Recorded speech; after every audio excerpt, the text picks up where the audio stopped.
Pomfret মাছের fry. এটা কি কি দিয়ে ম্যারিনেশন করা হয়েছে? এটার মধ্যে দেওয়া আছে পেঁয়াজ, আদা রস, তার সাথে দেওয়া আছে নুন, হলুদ আর একটু কাশ্মীরি মির্চ আর একটু লেবুর রস। তাহলে আপনারা শুনে নিলেন কি কি দিয়ে পমফ্রেট মাছটা ম্যারিনেশন করা হয়েছে। করছে আমার পুত্রবধূ। পাশাপাশি বসিয়ে দেবো। সময়টাও এভাবে সেভ হবে।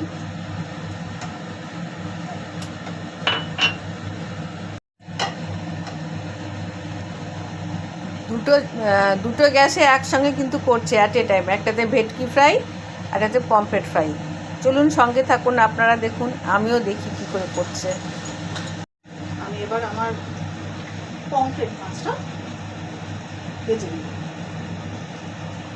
যেগুলো সব থেকে নিচে আছে এটা আমার ঘরোয়া টুকরো, অনেকক্ষণ ম্যারিনেশন হয়ে থাকে তো সুবিধা।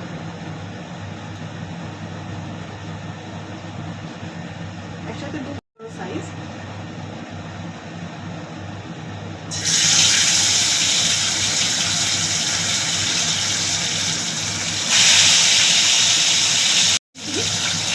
এক পিঠটা হতে হতে আর একটা পিঠ যেন একেবারে কাঁচা থেকে না নেয়।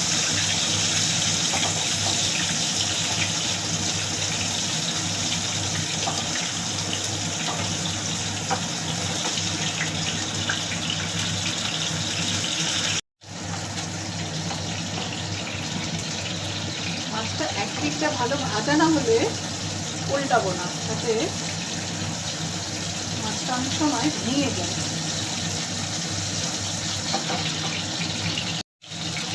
নিজে থেকে একটু ছেড়ে আসবে তখন আমি মাছটাকে উল্টাবো।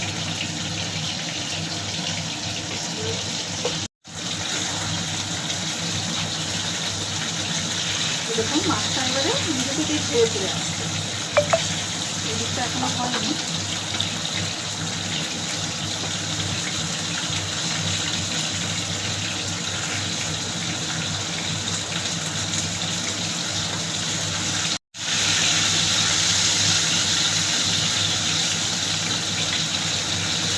পমফ্রেট মাছ খুব নরম মাছ, এটাকে বেশি নাড়াচাড়া করলে এটা ভেঙে যাওয়ার সম্ভাবনা।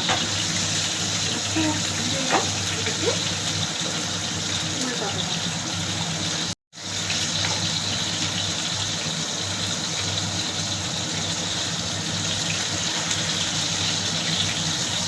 দেখতে হবে নরম মাছ।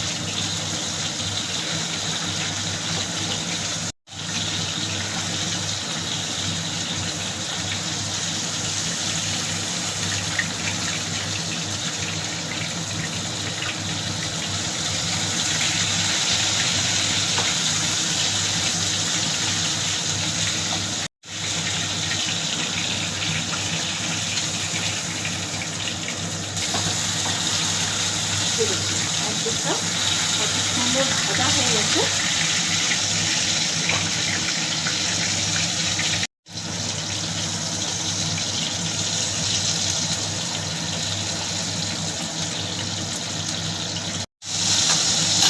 ঘুরিয়ে রাখায় গোটা মাছ ভাজা দিলে দেখতেও সুন্দর লাগে, খেতেও টেস্টি লাগে।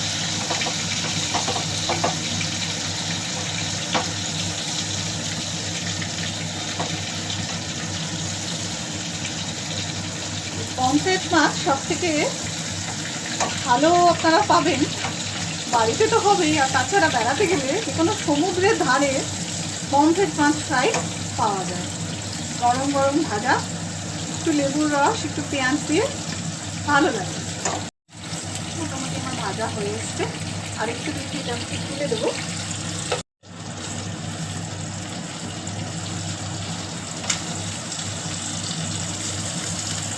এখন তুলবো, যতটা পারবো তেলটা ঝরিয়ে তুলে নেওয়ার চেষ্টা করবো। রাখবো।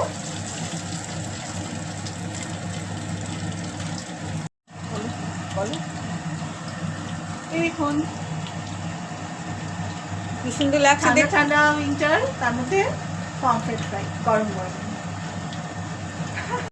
এরকমভাবে সব কটা মাছ ভাজা হয়ে গেলে তারপরে আপনাদের দেখাচ্ছি ও কীরকম করে সাজাচ্ছে, কীভাবে পরিবেশন করছে।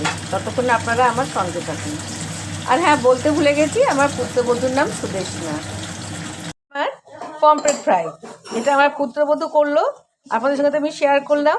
আপনারা করে বানিয়ে বলবেন যে কেমন হয়েছে। আপনাদের সবারই খুব ভালো লাগবে, কারণ বাইরে ভীষণ ঠান্ডা, বাড়িতে গরম গরম মুচমুচে পমফ্রেট ফ্রাই উইথ সস, দারুণ জিনিসটা। একটা লাইক করে দেবেন আপনারা। আপনাদের একটা লাইক আমাদের মোটিভেট করে আরও আগে এগোনোর জন্য। ভালো লাগলে আপনারা প্লিজ শেয়ার এবং কমেন্ট করে জানাবেন কেমন লাগলো। আর আমার এই চ্যানেলটিকে সাবস্ক্রাইব করে পাশে রাখা বেল আইকনটিকে প্রেস করে দেবেন। তাহলে এরকম যখনই আমি কোনো সুন্দর সুন্দর রান্নার রেসিপি আনবো, সবার আগে আপনার কাছেই নোটিফিকেশানটি চলে যাবে। বন্ধু, আবার নেক্সট কোনো রেসিপির সঙ্গে, ততদিন আপনারা সুস্থ থাকুন, ভালো থাকুন, টাটা।